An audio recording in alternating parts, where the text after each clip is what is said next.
Hello everyone, welcome back. पहले कुछ network issue हो गया था। तो ऐसा कि आप मुझे जानते हैं, मैं अंजुमन प्रकाशन से ऋषा। आज हमारे साथ मिस्टर मुरेश्वर राव जी जुड़ रहे हैं अपनी बुक के लाइव इंटरेक्शन के लिए। उनकी बुक का नाम सागर के परिंदे। Here is the book.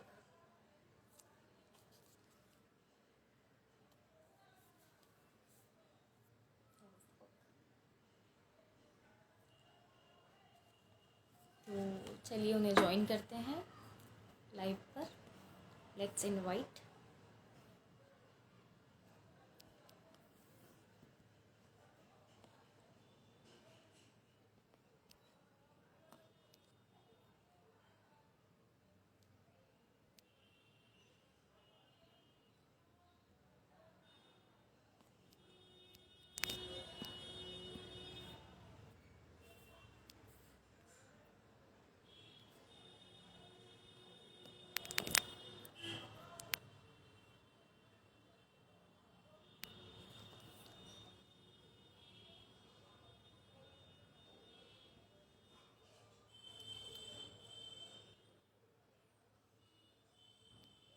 Hello.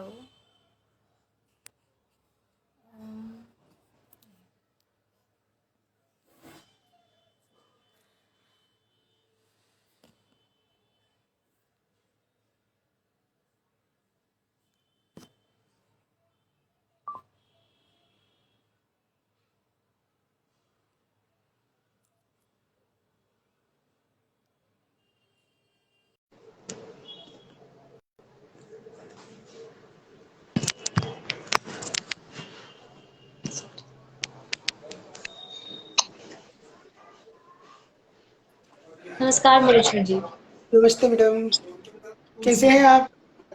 अच्छे हैं सर, आप अपने बारे में कुछ बताइए। मेरा नाम मोरेश्वर राव लारे है। मैं उज्जैन का रहने वाला हूँ, उज्जैन मध्य प्रदेश का रहने वाला हूँ। और महाकाल मंदिर के बिल्कुल पास मेरा घर है। जो विश्व प्रसिद्ध महाकालेश्वर मंदिर है, उसके बिल्कुल पास महाकाल रोड पर ही मेरा घर है। और मैं उच्च शिक्षित हूँ, मतलब मैंने मॉस कम्युनिकेशन में एमए किया है। और मॉस कम्युनिकेशन में एमए करने के बाद से 2014 से 2020, मतलब अब तक भी मैं पत्रकारिता कर रहा हूँ। मतलब मैं as a professional as a professional right. पत्रकार हूँ, जर्नलिस्ट हूँ। ओके। जी। और मेरे पिताजी का नाम श्री सांवर राव जी उलारे हैं, जो गवर्नमेंट सर्वेंट थे। और आप क्या जानना चाहते हैं मेरे बारे में, बताइए। अपनी जर्नी के बारे में कुछ बताइए, जो हमारे व्यूअर्स हैं। आपने कैसे राइटिंग स्टार्ट की, कैसे जर्नलिस्ट के लिए ओके। आप आगे, फिर उसके जी बाद किताब लिखना स्टार्ट किया। जी मैडम। मैडम, ये जो सागर के परिंदे मेरा पहला उपन्यास है। और इसको लिखने में आपको बता दूं मैं कि मुझे पूरे 3 साल लगे हैं। जी। क्योंकि मैं दैनिक भास्कर में जर्नलिस्ट था। मतलब 2014 से मैं दैनिक भास्कर में जर्नलिस्ट था। और 2020 तक मैंने सिटी की रिपोर्टिंग की।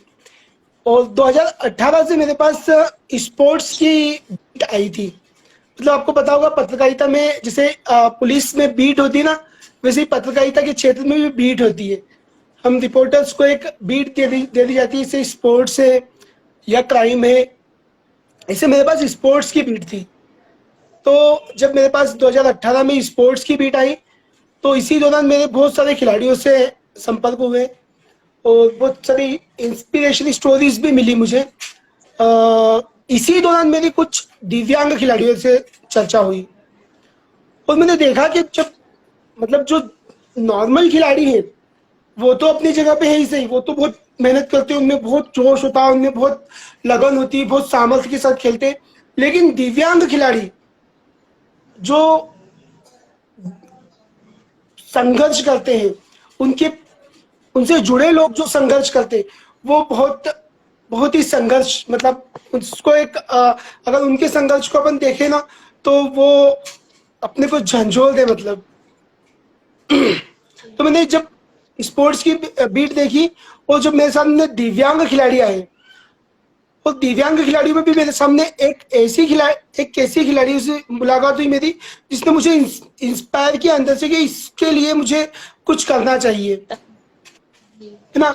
और जो उसकी कहानी जब मैंने जानी, तो उसकी कहानी मुझे और ज्यादा अंदर से मुझे भावनात्मक रूप से भी मुझे उसने इंस्पायर किया अंदर से कि यार कैसे इस एक लड़की, और मतलब कुछ डिसीज होती है दिव्यांगता की भी, तो वो लड़की जो मतलब सेरिब्रल पाल्सी जो एक डिसीज होती है, उसमें 90% व्यक्ति का शरीर और मस्तिष्क काम नहीं करता है। ऐसे स्थिति में एक दिव्यांग बच्चा, मतलब जब वो सेरेब्रल पाल्सी से पीड़ित होता है, तो उसका जीवन पूरा मंद बुद्धि टाइप और ऐसा हो जाता है कि डॉक्टर्स भी जवाब दे देते हैं।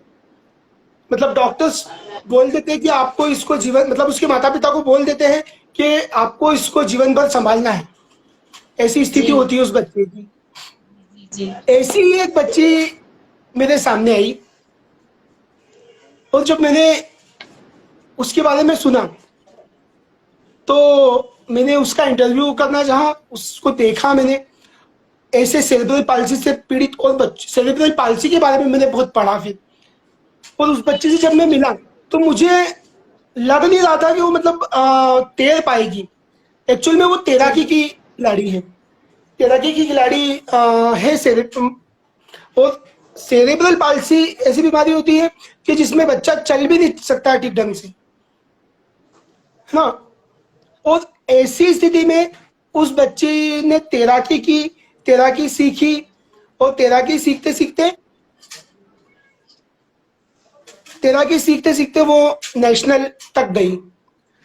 मेरी जी। ये जो सागर की उपन्यास कित किताब है, जी, जी, जी, ये हमारे ये पास भी है।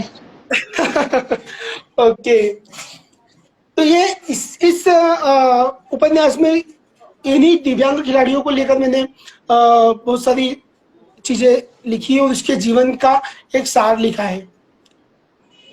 जब मैंने इस बच्चे को देखा, और इसको देखने के बाद मुझे उपन्यास लिखने की इंस्पिरेशन मिली अंदर से कि मुझे इसके लिए लिखना चाहिए, और इसको पूरी दुनिया को एक ऐसी स्टोरी बताना चाहिए जो पूरी दुनिया के दिव्यांग बच्चों के लिए, साथ साथ माता पिता के लिए भी इंस्पायर हो। कि कई बार क्या होता है कि माता पिता जब दिव्यांग बच्चे होते हैं ना, तो खुद हार मान के बैठ जाते हैं घर में। लेकिन इसकी माँ जी। की, मतलब इस स्टोरी में आप पढ़ेंगे ना, तो इसकी माँ का इतना संघर्ष है कि कोई कल्पना भी नहीं कर सकता है। स्टोरी ये है कि बच्ची 10 साल की है, और उसके पिता का देहांत हो गया। जी। और उसके पिता के देहांत के बाद उसके सास ससुर हैं। उसके सास जी। ससुर 2 साल बाद, मतलब उसके पति के 2 साल बाद ही माता पिता का भी देहांत हो गया। अब सिर्फ माँ बची है, और माँ ही उस बच्ची को संभाल रही है। उस उस माँ ने अपने पति को खोने के बाद, मतलब पहले तो वो सबसे ज्यादा टूटी हुई इस बात से थी कि पति ही नहीं रहा, हाँ जी। ऊपर से दिव्यांग बच्ची, उसको जी। संभालना भी। और पति की ऐसी, मतलब ऐसा सपना था कि उस बच्ची को उन्हें खिलाड़ी बनाना था। मतलब वो पति का सपना था कि मेरी बच्ची खिलाड़ी बने, और इंटरनेशनल खिलाड़ी बने, पूरी दुनिया में नाम कमाए। मतलब उन्होंने ऐसा संकल्प लिया था कि मेरी बच्ची इंटरनेशनल खिलाड़ी बन के, और किसी के लिए, किसी पे निर्भर नहीं रहते हुए आत्मनिर्भर बने। लेकिन हाँ, वो आत्मनिर्भर। बीच रास्ते में उनकी डेथ हो गई। उसके बाद सास ससुर का सहारा था, सास ससुर का सहारा भी खत्म हो गया। उसके बाद फिर वो बची, और उसकी माँ ने उसको तैराकी सिखाई। तैराकी सिखाते सिखाते वो, उसको स्वास्थ्य लाभ भी हुआ। उस इसमें किताब में मैडम मैंने एक तो ये, मुझे लगता है कि मैंने इसमें आध्यात्म और धर्म, दर्शन, साहित्य, इन सब चीजों का एक कहीं ना कहीं सामंजस्य बिठाने की कोशिश की है मैंने। इसमें धर्म से रिलेटेड भी बहुत सारी बातें जोड़ी है, क्योंकि उसके पिताजी जब बेटी को समझाते हैं तो वो श्रीमद् भगवत गीता का ज्ञान देते हैं कि बेटा, जी। मतलब जब इन हम सबको जाना है, जो हमारी एक हाँ। श्रीमद् भगवत गीता में एक स्पेशल वो है कि कोई भी यहाँ पे अमर नहीं है, वो सबको जाना है। नैनम जी। छिन्दन्ति शस्त्राणि नैनम दहति पावकः न चैनम क्लेदयन्त्यापो न शोषयति मारुतः, इस तरह से। और उसके बाद इस कहानी का सारांश ये है मैडम कि तैराकी और जितनी मतलब एक दिव्यांग बच्ची या कोई भी दिव्यांग खिलाड़ी हो, अगर उसको सपोर्ट मिल जाए और उसके अंदर से कोई उसे कुछ इंस्पायर करने वाले कुछ लोग मिल जाए, उसको सहारा मिल जाए, तो कोई भी बहुत ऊपर तक जा सकता है। जी। और इसमें कुछ कविताएं भी लिखी है मैंने, वो भी मुझे लगता है कि इंस्पायर करने वाली है। जैसे एक वक्त का कहना है कविता है, इसमें वक्त का कहना है लिखी है। एक एक कविता एक इसकी, सर। जी जी जी जी, ये कविता अपनी किताब से एक कविता सुनाइए। जी मैंने एक वक्त का कहना है कविता लिखी है, मैं सुनाता हूँ। वक्त का कहना है आगे बढ़ो आगे बढ़ो, छोड़ो हर बुराई को, कहता है आगे बढ़ो। दुनिया में आए हो तो कुछ ऐसा करो, सुभाष बापू नेहरू जैसे बनो। कुछ और कुछ ऐसे बनो, करे याद तुम्हें सारा हिंदुस्तान, और गर्व से कहो मेरा भारत महान। इस महान भारत में कई शख्सियत है, उनमें से तुम भी बनो एक शख्सियत। चमन में महको फूलों की खुशबू की तरह, पीछे रह जाए अंधकार की दुनिया। आगे इतना बढ़ो, वक्त का कहना है आगे बढ़ो आगे बढ़ो।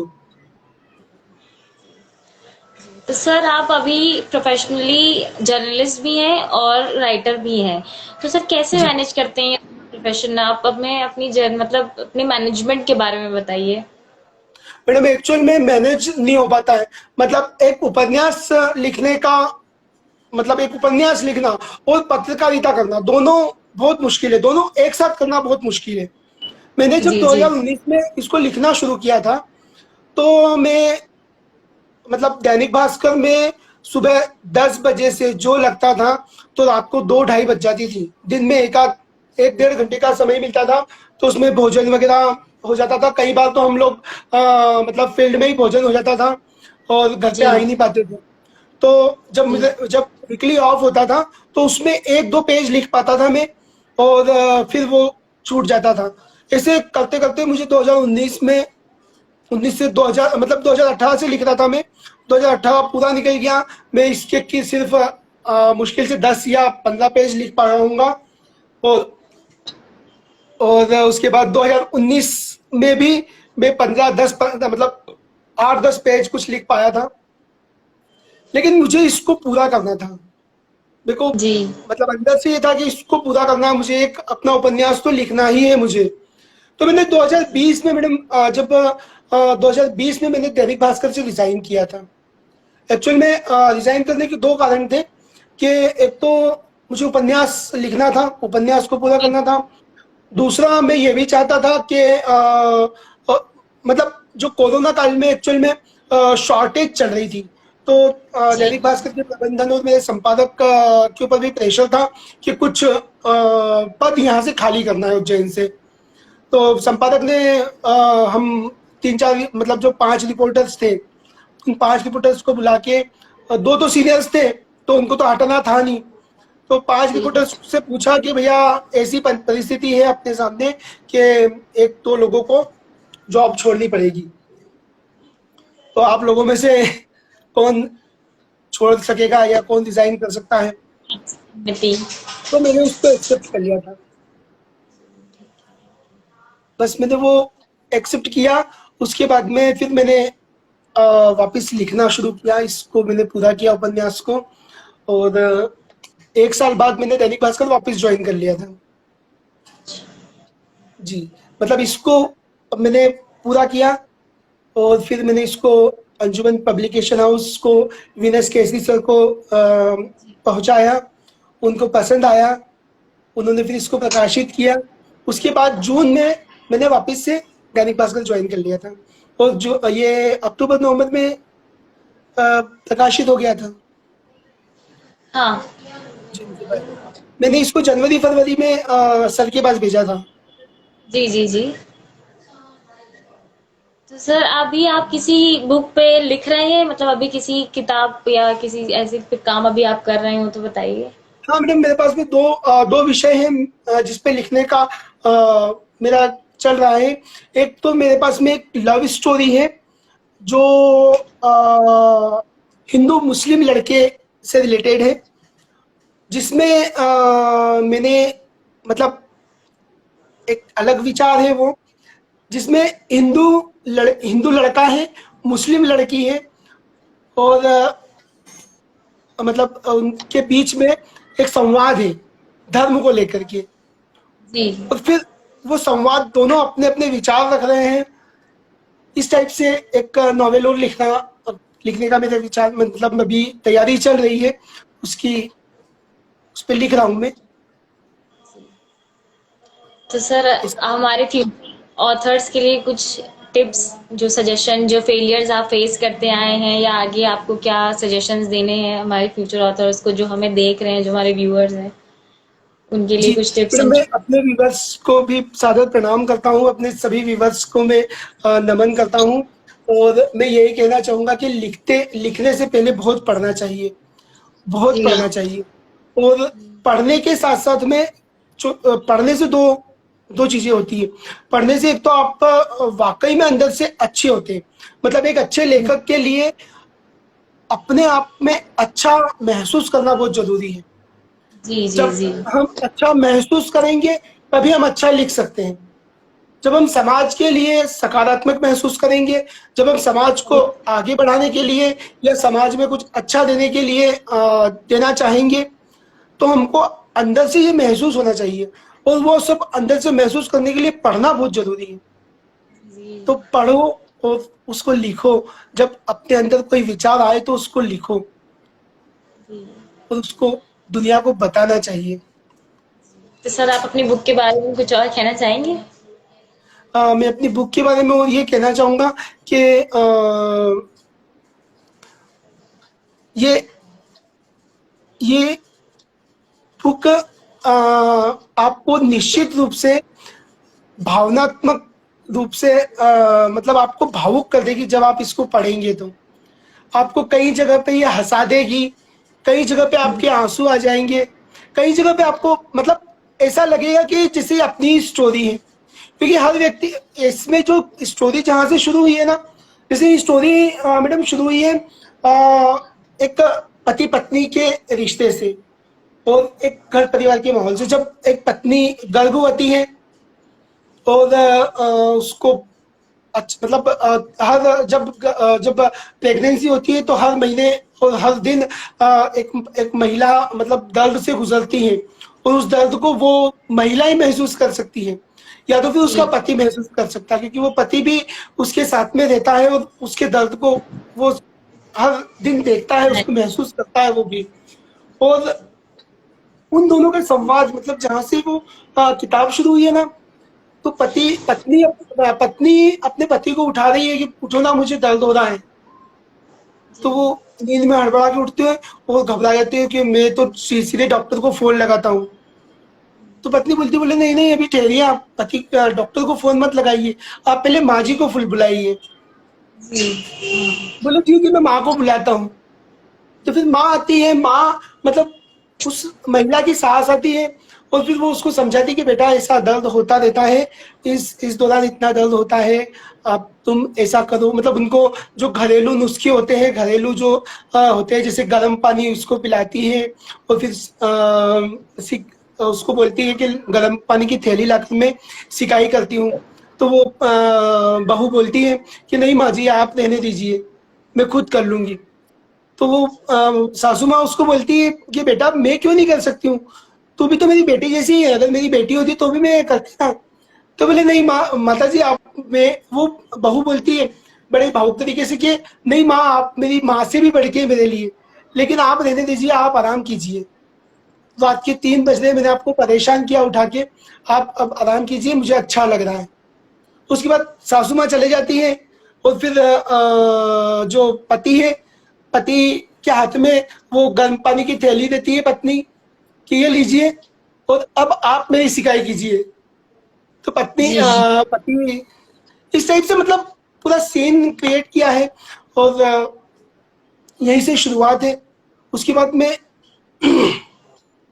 एक इसमें जब मतलब स्टार्ट ये जब हुई है ना स्टोरी, तो जब लड़की सफल हो गई है, वो जब इंटरनेशनल खिलाड़ी बन चुकी है, उसके बाद वो अपने डॉक्टर से बोल रही है कि बोले डॉक्टर साहब देखिए, आज मैं अपने पैरों पर खड़ी हूँ, जी। और ना केवल खड़ी हूँ बल्कि मैं चल सकती हूँ, दौड़ भी सकती हूँ। बचपन में डॉक्टर ने कहा था कि मैं जिंदगी भर अपाहिज रहूंगी। ये सुनकर मेरी माँ बुरी तरह रो पड़ी थी। उनके आंसुओं की धारा इतनी सघन थी कि मैं गर्दन तक डूब गई थी। मतलब लड़की स्टार्ट कर रही है जहां से, उसके संवादों को मैंने जहां से स्टार्ट किया ना मैंने इस उपन्यास को, मैंने लड़के के भाव लिखे हैं कि एक सफल हम्म। होने के मतलब एक दिव्यांग लड़की है और वो सफल हो गई है, और वो सफल होने के सावित्री। बाद उसके क्या भाव होंगे, कि वो डॉक्टर्स को और दुनिया को बताना चाहती है कि देखो मैं जिसे मतलब बचपन में डॉक्टर ने ये बोल दिया था कि तुम चल नहीं सकती हो, तुम जिंदगी में अपाहिज रहोगी, जिंदगी में अपाहिज रहोगी, उसकी माता के ऊपर क्या बीती होगी। और वो उस डर को बयां कर रही है और उस खुशी को बयां कर रही है कि देखो आज मैं सफल हो गई हूँ, और उस परिस्थिति में सफल हुई हूँ जिसमें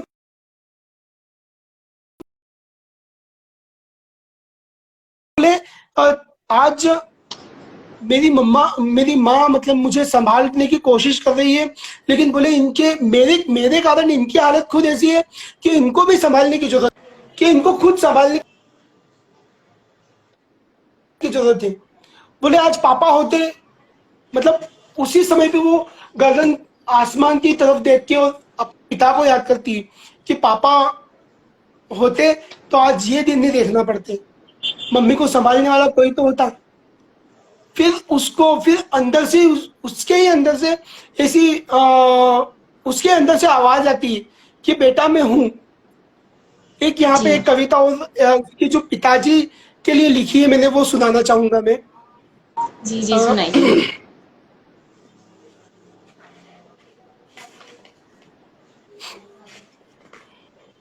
उसके पिताजी बोल रहे हैं, बेटा भयभीत ना होना, कमजोर ना जी। होना, तुम जी। परी हो मेरी, तुम आंचल हो ना,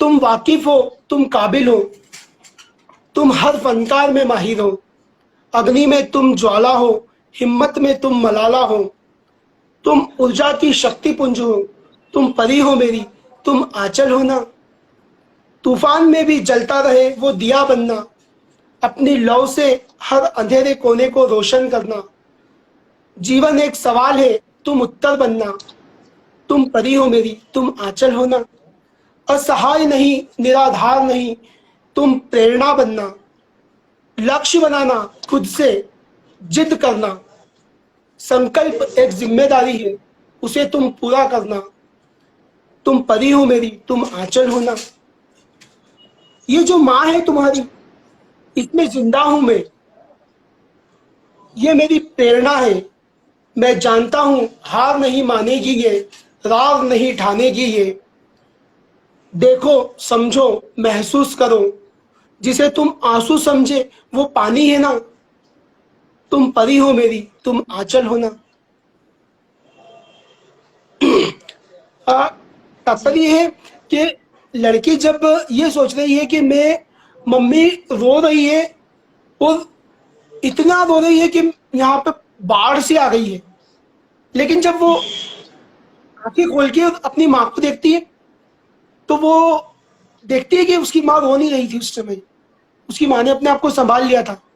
और वो अपने चारों तरफ देखती है तो वो आंसू के दरिया मतलब आंसुओं से डूबी हुई नहीं होती है, बल्कि वो स्विमिंग पूल में होती है, और स्विमिंग पूल में ये महसूस करती है कि मैं स्विमिंग पूल में हूँ। जब उसको एहसास होता है कि मैं स्विमिंग पूल में हूँ और मम्मा खुश है और मम्मा मुझे बोल रही कि बेटा तुम करो, तुम कर सकती हो, तुमने किया है, मतलब तुम स्विमिंग करो, तुम भूल जाओ सब कुछ, तुम तुमने जो पहले किया है वो अब भी कर सकती हो, तुम स्विमिंग करो, तुम अच्छे से कर सकती हो, ऐसा उसको इंस्पायर कर रही है, ऐसा है। ठीक है। ओके और सर, तो सर बात करके मुझे बहुत ज़्यादा अच्छा लगा, आपकी बुक के बारे में जी जान के, इतनी सारी चीज़ें, एक लड़की के बारे में, वो अपनी कैसे जर्नी स्टार्ट करती है, बुक बुक कैसे ख़त्म करती है, सारी चीज़ें। सर, आप हमारे व्यूअर्स से और कुछ कहना चाहेंगे बुक के लिए? व्यूअर्स व्यूअर्स को मैं यही बोलना चाहूंगा कि मैंने एक इसमें इस किताब में मैंने दिव्यांग खिलाड़ियों के लिए, मतलब मैंने ये घोषणा की है कि इस किताब से जो भी मुझे रॉयल्टी मिलती है उस रॉयल्टी में से 25% में अपने दिव्यांग खिलाड़ियों के लिए, उनके फ्यूचर के लिए भेंट करना चाहता हूँ। जी। तो आप भी इस किताब को जरूर पढ़िए और लोगों को प्रेरित कीजिए, क्योंकि एक दिव्यांग खिलाड़ियों के लिए और एक अच्छे कार्य से, अच्छे सोच से और अच्छे भाव से मैंने इस किताब को लिखा है। तो सर, बुक अवेलेबल है अमेज़न पर, आप वहाँ से जाके बुक बाय कर सकते हैं। फिर से मैं आपको बुक दिखा देती हूँ, ये है बुक, सागर के परिंदे। तो सर, आपसे बात करके बहुत अच्छा लगा, नमस्कार। अब हम आपके नमस्कार। नेक्स्ट। जी। जी, थैंक यू। ओके।